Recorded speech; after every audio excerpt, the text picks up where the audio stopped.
Washington. With just a week before the Olympic Games begin on the Korean peninsula, President Donald Trump on Friday sought to increase pressure on Pyongyang over its nuclear program by consulting with allies and highlighting the human rights abuses suffered by defectors from North Korea.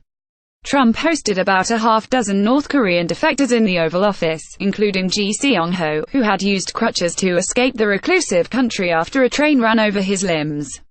Days earlier, Ji raised his crutches in triumph when Trump singled him out during his State of the Union address. Trump called the defectors great people that have suffered incredibly. Trump called the defectors great people that have suffered incredibly. There were many, many others like them that have suffered so much, he said.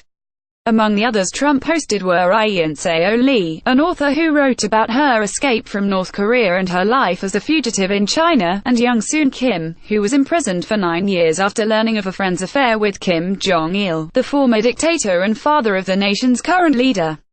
Trump also called the leaders of South Korea and Japan on Friday to ask them to keep up the pressure. He suggested that recent communication between North Korea and South Korea, which is hosting the Olympics in Pyeongchang, was a positive development. They are in dialogue, at least as it concerns the Olympics, and that's a good thing, not a bad thing, Trump said.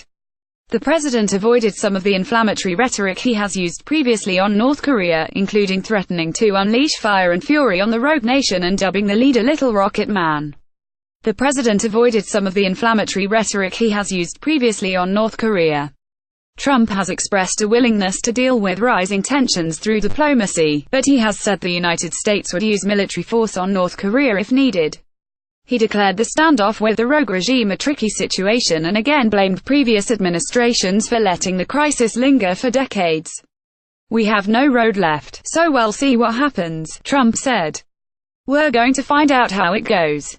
But we think the Olympics will go very nicely, and after that, who knows, we'll find out. We'll find out pretty soon, I suspect." Lamaya reported from New York.